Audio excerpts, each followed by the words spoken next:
Hey, we're live. No, we're not. Are we not? What are you doing? I said one word. I know. I think our audio's there. The camera just went away for a moment, so we're gonna fix that real quick. Kevin doesn't know how to work stuff, doo-dah. I think it's your cheap capture card. I think it is. no, it's really not that. Not the problem.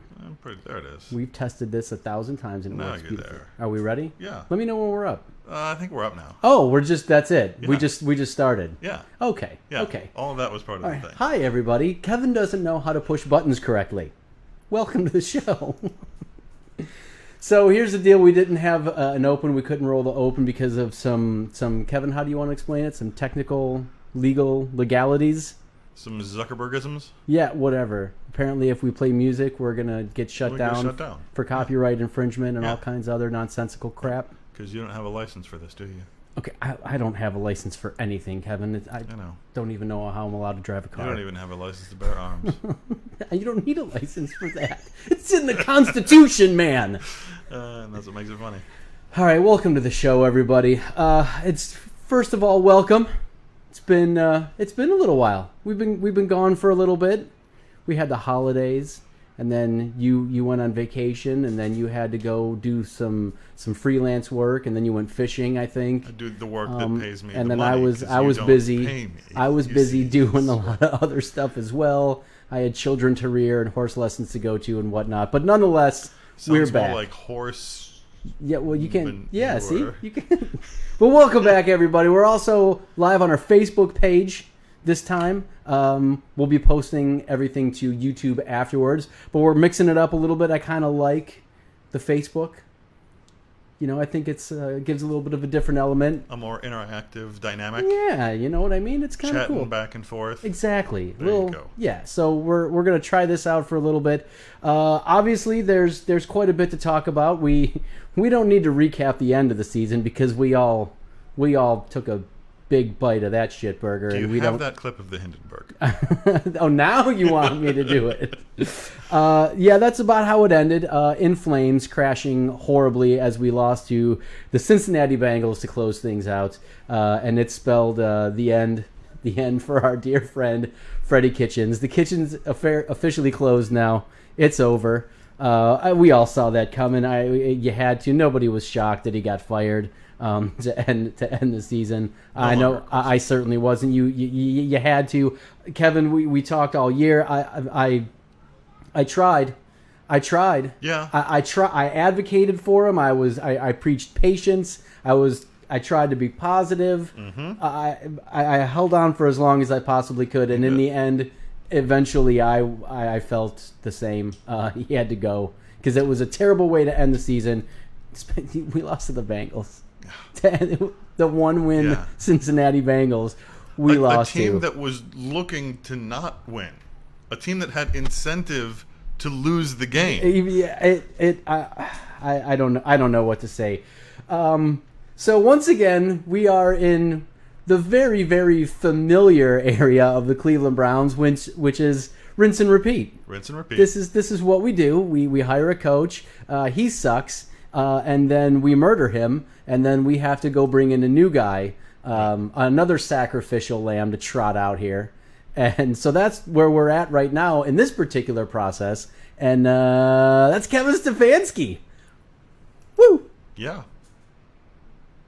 Woo! The household name. All right, there. Do you see the reaction that I just had and you had? And because that's everybody's reaction right now. Yeah. Now before I get into Stefanski here, because all right, before I go down this road here, you brought up a really good point though. I did. Previous to our airing. I did. I had a good point. You had a great point, which is the team still hasn't made an official announcement of any kind. No. So all of this, we hired Kevin Stefanski. He's going to be the next head coach of the Cleveland Browns. At this particular point in time, there's no pen on paper. It's still rumor. It's conjecture. Yes. It's not factually based. Which is strange. It's very strange. Is it not? The more, I when you said it, at first it didn't. I was like, so what? But then, like, the more and more I thought about it, and now as I continue to think about it, it's getting stranger and stranger to me. Mm-hmm. Because, yes, Minnesota did play on Saturday. Poorly, I might add. Because the Vikings. But they played on Saturday, but what's the holdup then?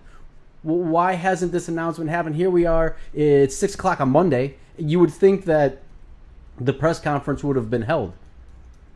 That's a 10 a.m. Monday press conference. Right. That's when you do it. Like I said, he could have slept all day on Sunday, rested up, flown to Cleveland, and had, like you said, a 10 a.m. press conference. And it didn't happen. So I'm kind of curious as to exactly what's going on. What does that mean? Well, you know what it is. No, I don't know what it is. I'll I don't. tell you Please, what it is. you tell me, because I don't know. And I'll tell you, I think this is partly why Freddie's probably gone too, is they have to redraw the organizational chart to show all the goofy arrows that go from the head coach to the analytics department, and then back to the owner, back to the coach to the analytics department. And you just want, you keep saying analytics department, because you just want to get me going already. I can feel it, because maybe this idiot that we have working for us right now. First of all, there's a reason why this franchise is a joke. And the reason why you couldn't get a coach that most of the fan base actually wanted, or at least struck me as capable. Yes. Or like oh yeah, something to be excited about. This, I have no excitement whatsoever over. We're just going to assume, for the sake of argument right now, that Kevin Stefanski is indeed going to be named the next coach of the Cleveland Browns. I don't know that for a fact. I'm just going off of what all the reports are, that's the way that it's going to be. I don't know. We'll see. But I'm going off of it like that. He doesn't inspire me. I'm not excited. When I texted you that we hired him, you texted me back and said, "Who?" Which is, and I'm an NFC North guy. Exactly. I mean, this guy, he's in your division. Not a clue who he is. It's a valid point. It's an incredibly valid point. And I don't want to beat up on Stefanski here. The people that I want to beat up on are owners. Number one, Jimmy and D, Tweedledum and Tweedledummer, because that's what those people are. And then you have Billy Beancounter and Paul DePodesta, the baseball magic 8-ball shaker, who is here to save us from apparently ourselves. And it's going to be a dumpster fire. And it's going to continue to be a dumpster fire because everybody in this organization is a clown. And Jimmy Haslam is wearing the most makeup. And I'm absolutely sick of the whole thing. He's got to go. Is that how you rank clown hierarchy? It's by how much makeup they have that's on? how I'm ranking it. I would have gone with like the size of the clown shoes or maybe the nose, but really the makeup. It's the makeup. It's the amount of makeup. He's got it on his freaking elbows. This guy is this deep in makeup. So as far as I'm concerned, that makes him number one clown. And that's what he's made this entire organization. This whole thing has been a sham. It's been an embarrassment to just see unfold. Mm-hmm. You're absolutely right. I don't know what dots connect to what. I don't know who's in charge. I don't know who's doing all of this. It's very clear that Paul DePodesta is the one that is calling almost all of these shots for whatever reason. Because, again, all of this is being done before you've hired a general manager. Right, of course, yes, because the coach is going to hire the general manager. Who is, in most organizations, the coach's boss. I don't... none of it makes any sense. And here's the thing, too. We went on this whole interviewing process, and we brought all of these people in and I guess, interviewed them. But I think that it was all a sham because Stefanski is the guy who Paul DePodesta wanted last year. Yeah. And he was overruled by John Dorsey, who is a football man who built the Green Bay Packers and who are aren't the Green Bay Packers in the NFC Championship game? I think we've got some games to play yet. Then he left Green Bay and he went to Kansas City and he built the Kansas City Chiefs. And aren't the Kansas City Chiefs in the AFC Championship game? I believe they got a football game. I believe that. So those two teams are playing to see if they can go to the Super Bowl. Yes. They could both potentially be in the Super Bowl. You could have two teams in the Super Bowl. In the Super Bowl. And two of his three teams. Two of his three teams potentially going to the Super Bowl, and then there's our team. And then there's the other team. Then there's our team. Yeah. So we did. I don't think I would have to check the tiebreakers and stuff, but I don't think they're going to make the Super Bowl. I don't think they're going to make the playoffs this year. I can tell you that. I don't think they're going to make it. They don't have a chance. They didn't. Maybe they'll finish strong enough to sneak in there or something. Maybe weapons will be involved. I don't know. But this Maybe idiot. they can get tickets. We fired John Dorsey, who's a known old school football guy, and we give all the power to DePodesta. Now he's in there. He hired his guy. This is the guy that he wanted from the beginning. So what was the point of bringing in all of these other people and even interviewing? What was the point? There was no point. There wasn't one at all. He was going to hire this guy. This is what he wanted to do. This is how he was going to do it, and this is what he did. I'm not excited about it. No. I don't know how the fan base can be excited about it. Going into next year, I don't know how going into next year anybody can be like, all right, we're going to get it right this time, because we're not. So I think that everybody thinks that we're going to be having this exact same conversation in less than 12 months from now, listening to Jimmy and Dee Dee talking about how we're going to get it right this time. And it's a broken record, and everybody's sick of it. And I don't know how to fix it. I will say this, to go back to being the optimist on the season, which you no longer are. I'm gonna listen, everybody. I'm gonna try to be optimistic. I'll get it back once September rolls around and we still have a chance to make it to the Super Bowl. I'll get it right. But right now, I'm gonna be honest. I'm not optimistic. But think about it this way: Kevin Stefanski, who up until today I did not know existed, did manage to make a decent offense around Kirk Cousins. And that's basically the claim. So you give him some better tools. Theoretically, he shouldn't do worse. But then again, we're going down the first time rookie coach, head coach thing, and you don't. Okay. And I know. Okay. I already know what you're going to say. Where are the Green Bay Packers again? Again, I believe in Baker. I really, really do. And I think that Baker is a franchise quarterback, and I think that he's going to rebound from this down year. But he's not Aaron Rodgers. Because I'm putting more of this on Freddie Kitchens, Baker's year, especially with the way that things have come out and the way that people have talked about Freddie Kitchens not having a game plan, Freddie Kitchens going away from the game plan, just being completely disorganized. I think that is a way bigger contributor to Baker Mayfield's down year than anything else. However, I'm not going to put Baker Mayfield in the same category as Aaron Rodgers. You have a Hall of Fame caliber, first ballot quarterback on your team. Yeah. So that's it's helpful when a rookie head coach has that.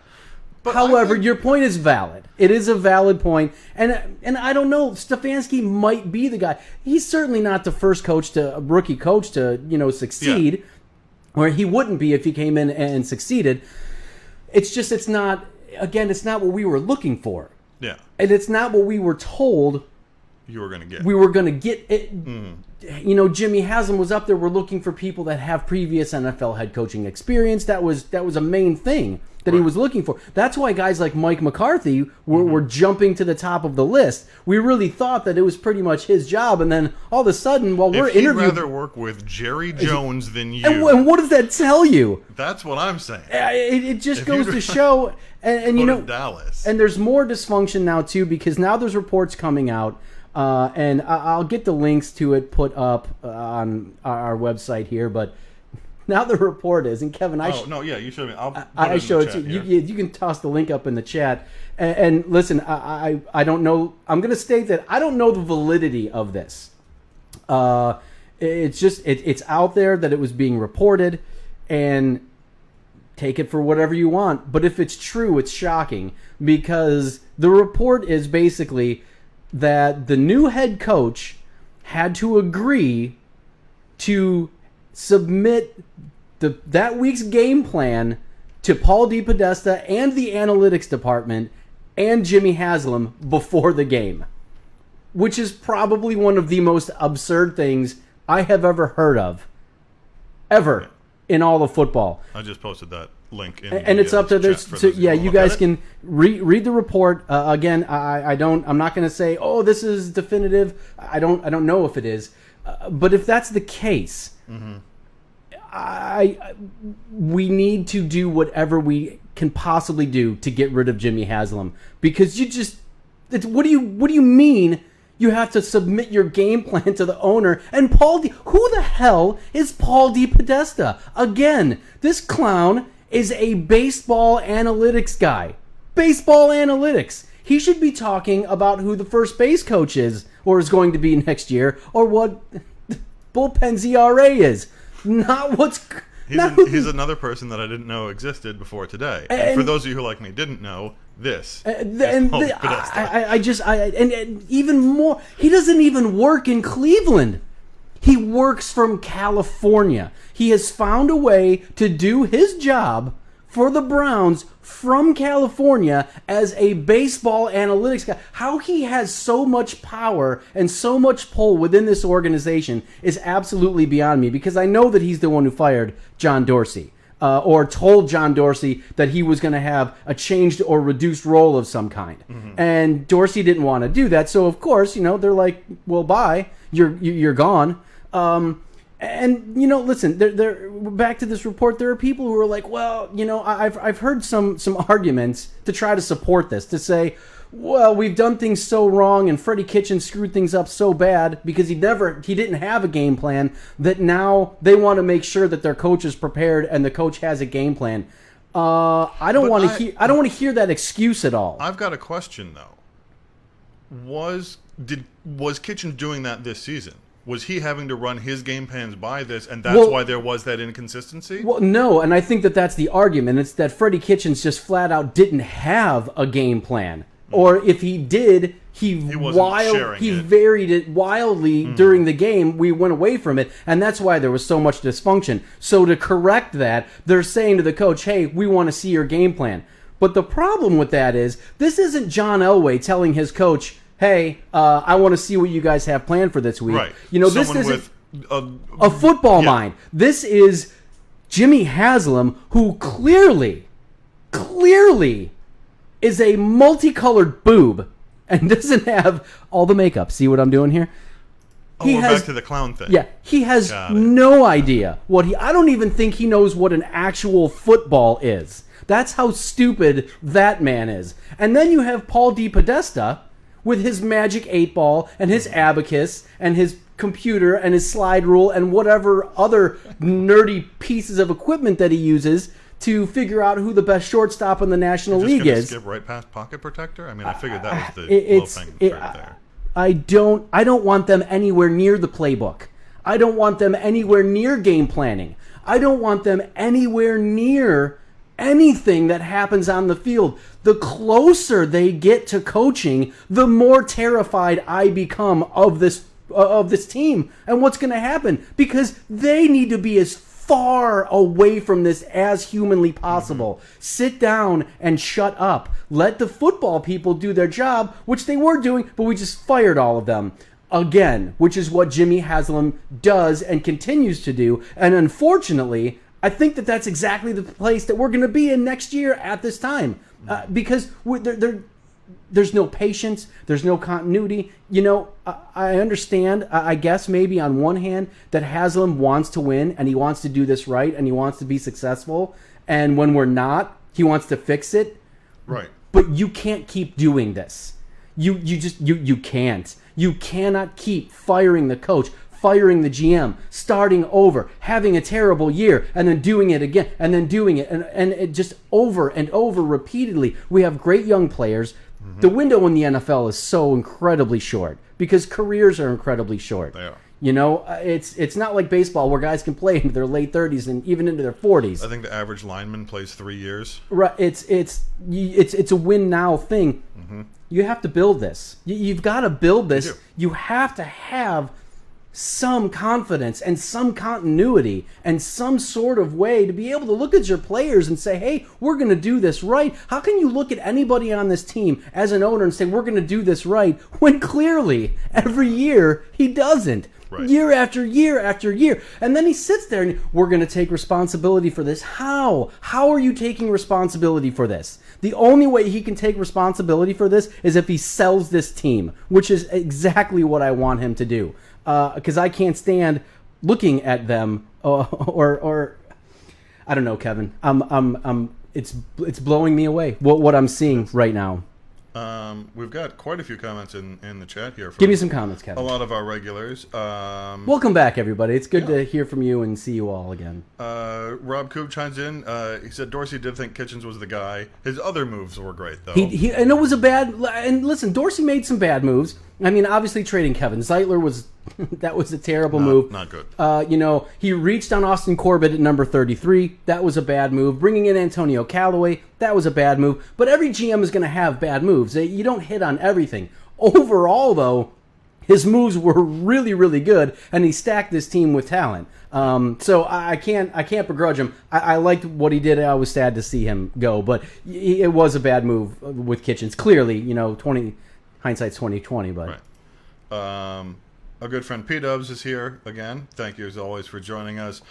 He points out, and this is something you and I talked about earlier today, about this is not the first time they've done this whole coach GM route, and everyone remembers how that went with Todd Haley and Hugh Jackson. Kyle Anderson wants to know if he missed the auction, the couch auction, the couch sent him here for a couch. That I think is coming up later in the show. Wait, what? I have no idea. Okay, because I don't know what's going on. We're auctioning off a couch? Is Apparently, that okay? All right. I'm okay. I'm for that. Yes. Rob Koo points out that he did want McCarthy, but the Cowboys are a much more high-profile job than Cleveland. I guess I would agree it's higher profile, but it's the meddling. Exactly. The meddling. But I guess if Ron Rivera had already taken the Redskins job, right? At that point, I think of all the coaching hires this offseason, that's the one that's gone the most right. Yeah, I think that one surprised they me made too, good a moves. But the Panthers isn't bad. But working for Jerry Jones, you just have to have a certain type of temperament because Jerry Jones is the Cowboys. Yes. He's in every meeting. He's going to constantly micromanage you and tell you how to do your job. He's the GM of the team, so he's going to pick all the players. If he disagrees with you, he's going to say, go sit down and shut up. Yeah. While I run this team. You're the coach. You coach. I'm doing this. If you're a strong enough person to work for a guy like that, right? Hey, then so be it. Some coaches can, some coaches can't. I mean, Garrett worked there for a decade, so clearly he was able to. Right. Now, they didn't have a lot of success. They were some Tony Romo interceptions away from having some really good years. But, this is the truth. You have to have a certain personality. Does Mike McCarthy have that? I don't know. I don't really know how he interacted with, the previous GMs in Green Bay. It's just hard to say. But it's different than working here and working for Jimmy Haslam. And the biggest thing that separates Jimmy Haslam from a Jerry Jones is that of the sport. Jerry Jones at least knows about football. Now you can question his moves and you can question his decisions, and that's fine and acceptable. But you can't say the man doesn't know football. Right. Jimmy Haslam is a moron, and he doesn't know anything about football. That is incredibly clear. So I kind of don't blame Mike McCarthy for not wanting to work for a complete idiot, as opposed to working for a controlling guy who actually is pretty good and has a good running knowledge of football. Because if you're going to be controlled by someone, you might as well let it be someone who actually knows what they're talking about. And it is America's team. Let's not forget that. It is not. Well, don't be a bitter Billy.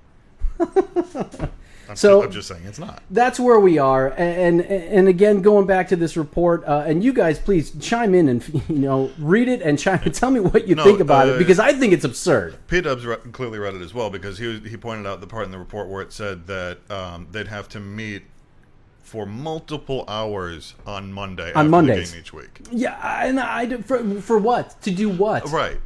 Again, if this was a competent owner and a competent GM. We don't even have a GM. Again, right. If this was let's start there. Yeah, if this is a competent owner, all right, and then maybe that's how you want to do it. But this is a guy who I want as far away from the coaching staff as possible, not closer, not telling them what to do, who to play.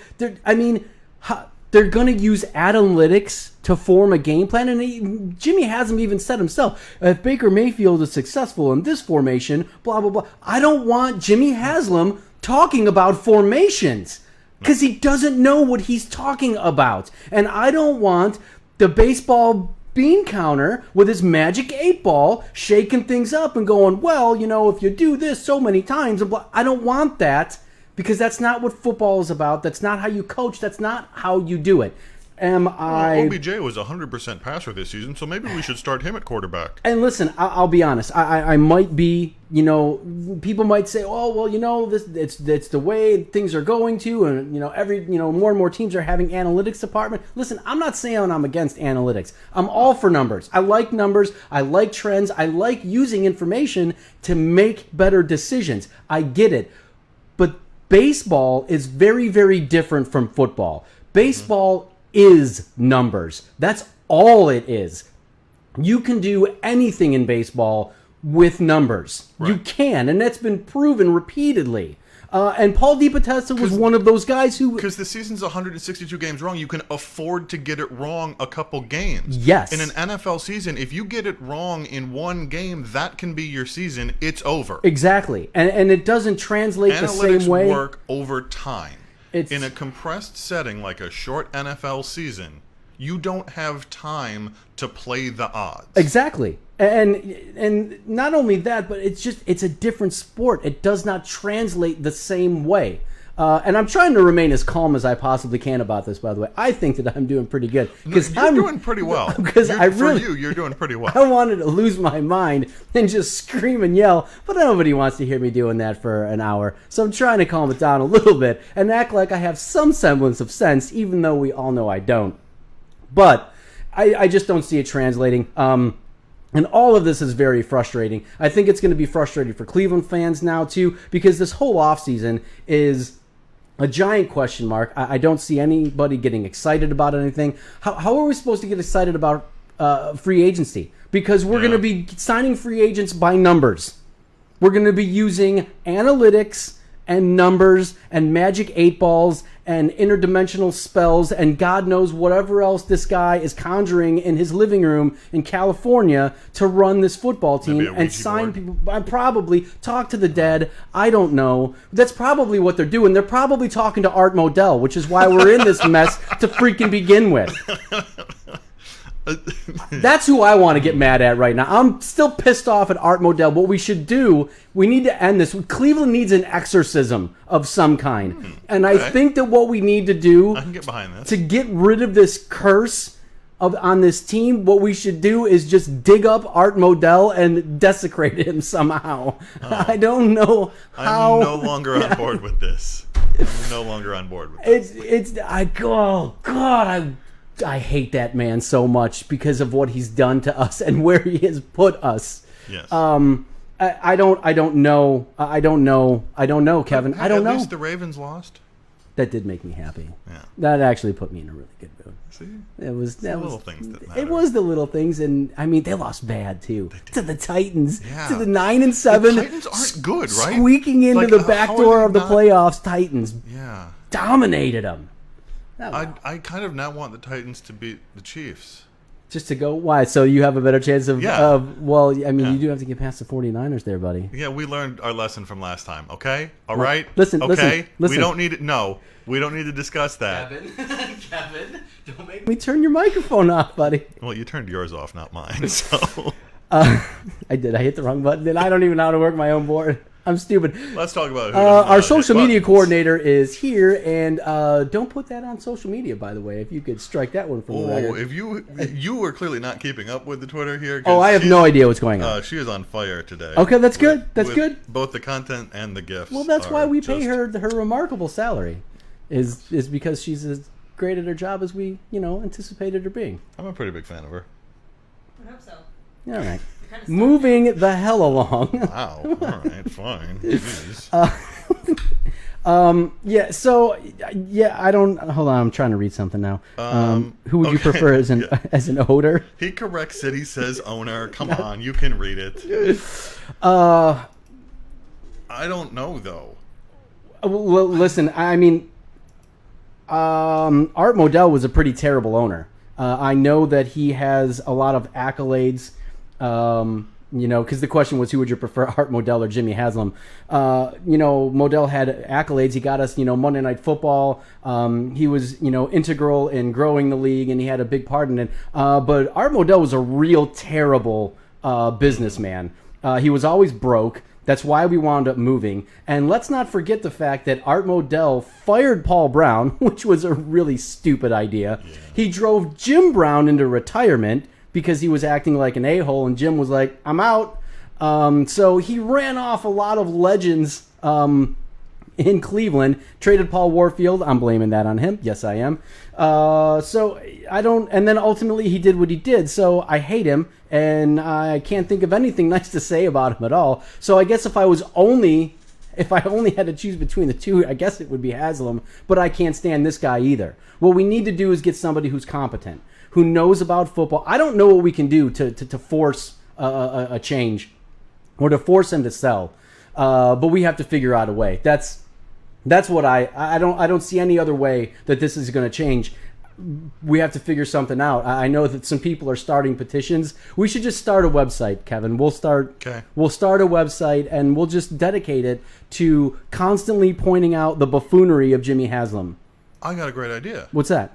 We already have a website. We do have a website. We should just put it on our website, shouldn't we? Yeah. Well, we're going to be working on this in the off season. We got a lot to do. Tell the fine people what our website is. Do we? I mean, is it the? Do you remember? It's thebarkinglotshow.com. There it is. Yeah, baby.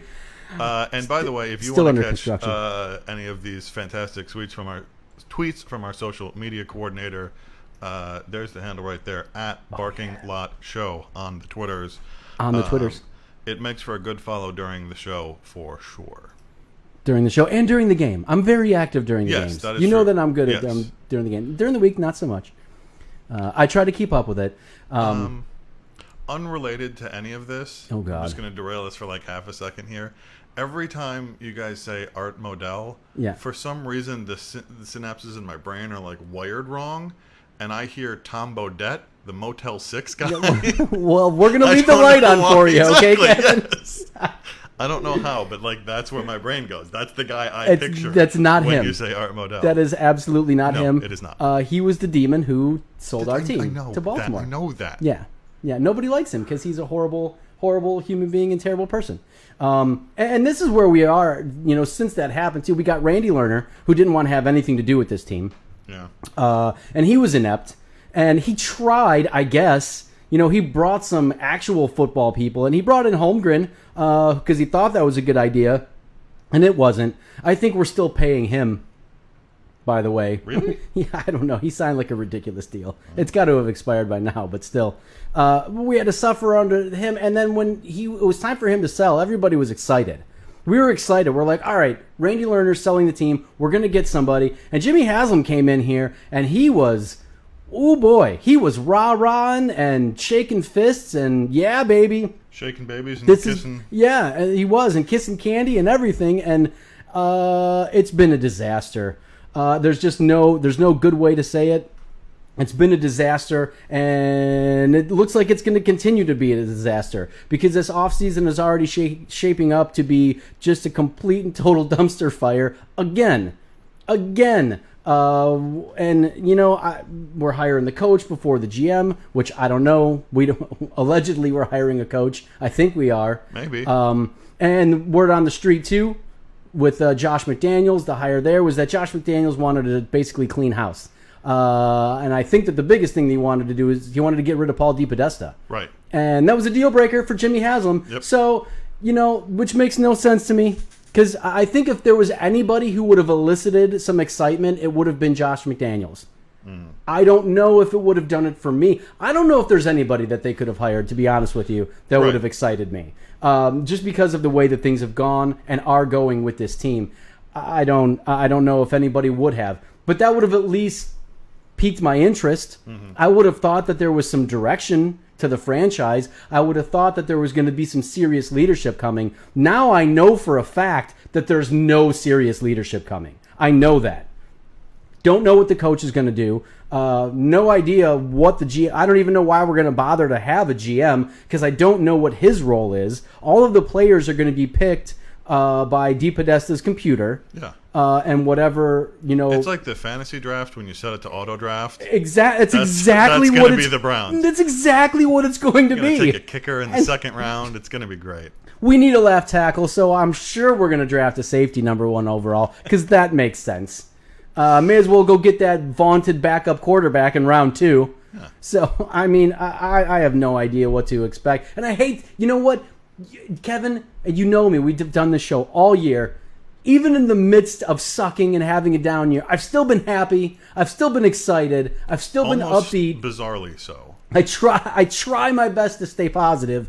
And it's going to be really difficult for me to do that during this offseason. It really, really is. Because I don't know. I just don't see anything. I'm going to have to wait till September and hope that I'm proven wrong. That's all I can do at this point. It's just wait until September and hope that whatever these morons do somehow works out. Wouldn't you think? I mean, if we look at this, you want to talk about analytics? Let's do some analysis. Here's some numbers. Okay. Don't you think that by now the Browns could have had a winning season just by accident? I mean, that's a good point. From an analytics standpoint, you think over a long enough just sample at size, averages and numbers, that we should have won at least 8 and 8. Yeah, we should have won 8 games on accident by now. We can't even do that. No. This team is awful, Kevin. It's awful. And a lot of fans have pointed out that since he's come in, you've also had the worst seasons. Not just bad seasons, but the worst seasons in franchise history. Oh, yeah, Paul DePodesta oversaw the 1-33 stretch, by the way. Yes, he too. did. So that was very... Yes, he did. 1-31. Sorry, let me correct myself. 1-31. No, right. Good on him. So P-Dubs is asking, question from 9 years of suck.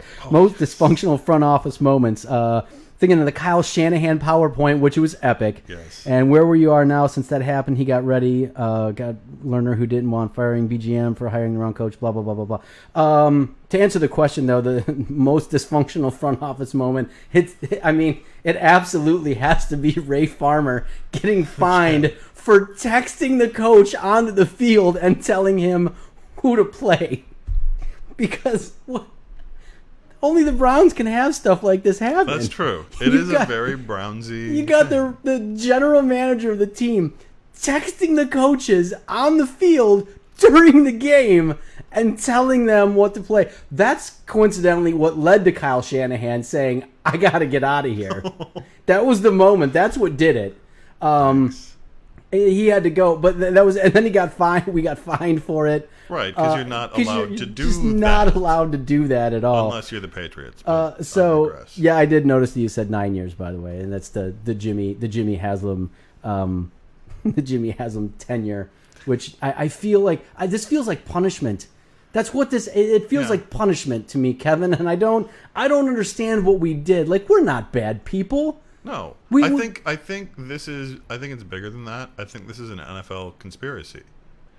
They decided, okay, Cleveland, you can have a team again, but here's the catch. Well, that's actually not too far off from the truth, because we did get railroaded from the very, very start when this franchise came around. Right. I don't know what we were supposed to do. We had 3 years to build one. So I don't know why it was so difficult. Which is longer than most expansion teams get. But we had... There's a guy named Terry Pluto who is a local sports writer in the Cleveland and Northeast Ohio area, and he wrote a whole book about it. And it's a pretty good read, but it basically shows how completely screwed Cleveland was and the Browns franchise was when we were reborn. We were completely hamstrung and set up for failure from the beginning. And then we still haven't been able to get away from it. I don't know how this team can recover from this. We got to do something. Kevin, we got to do something. P-Dubs brings up another great analytics point, because analytics does say always go for it on fourth down, always onside kick, always go for 2. Which, great, super. Yes, law of averages is wonderful and everything, but in reality, nobody's going to do that. No, this is what I'm talking about. Because the coach is going to have to send him the plays and the game plan beforehand. And is this the route that we're going down? You know what's going to happen. It's going to be... The Scottish Hammer is going to get cut because you won't need a punter. And then I will be very upset. I can't go down this road. Kevin, what do we have that's positive? Do we have anything that's positive? You got nothing. We got nothing, people. The Packers are still in the playoffs. And there goes Kevin's microphone now, everybody. So he's officially out of it now. You asked the question. It is a Browns show, not a Packers show. You asked what we could be happy about. All right. Well, listen, since we're coming to a close here, I would just like to personally, live on the air, say thank you very much. I appreciate everything that you have done for this show. Our humble beginnings. We've come a long way from my couch. The first show on your couch to where we are now. Did not have a working microphone. No. It was as dark as all get out. I've had most fun making mistakes this year. I think the best show that we did was where my voice came through your headphones. Episode 6, I believe. If you guys want to go back in the vault. No, I'm going to delete that off the YouTube because it's awful. You know what the worst part about that was? It was a really good show. It was a really good show show. from a content standpoint. But no, thank you very much for everything that you have done. This has been an absolute blast for me. I know that a lot of people have enjoyed it. And for everybody else who's watching right now, we're making a lot of improvements. We have a lot of things that we're going to change coming up next year. Like the host. We're gonna wait a minute. Am I getting ousted from my own show? Stranger Things. Listen, I'll start a YouTube channel, buddy. Don't you threaten me. You've already got one. I know. Oh my God. Do you know what it is? No, I probably I don't know what it is. It's at something, I'm sure. We have the links. We put all the links up there. Okay. But we're gonna do a couple more. I mean, we're still tossing around the idea of doing a Super Bowl show. We're definitely once the draft and free agency rolls around, we'll definitely fire up the machine, and then we'll do some camp stuff. Getting ready for next year. Absolutely. Hopefully we have a different, an actual studio to be doing all of this from. Listen, the kennel's still better than my couch. It's definitely better. Well, you know what? The show started again in my basement. That's true. In podcast form only, which I will also be working on that as well. I've had a lot of requests from people asking if I could do this in podcast form. I will be making this available in podcast form for next season. Yes. You have my word.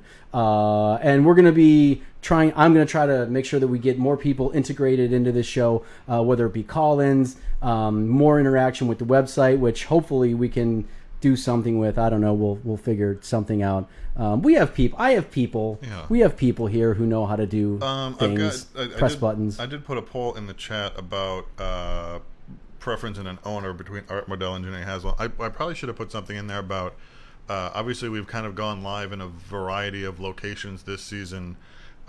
Just curious fan preference, whether they prefer it on the Facebooks or the YouTube. I think that's a good question. Yeah.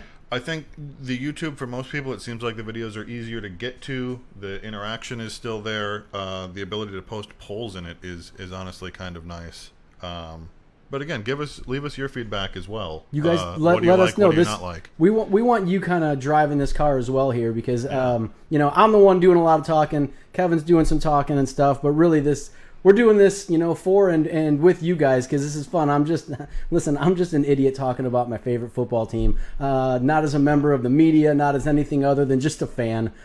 That's all. That's really all it is. That's all I am. So yeah, please let us know. Also, I do want to shout out Jessica. There's no way that Jessica we can't even turn a camera her way to get Jessica in here. But nonetheless, literally just stand right here.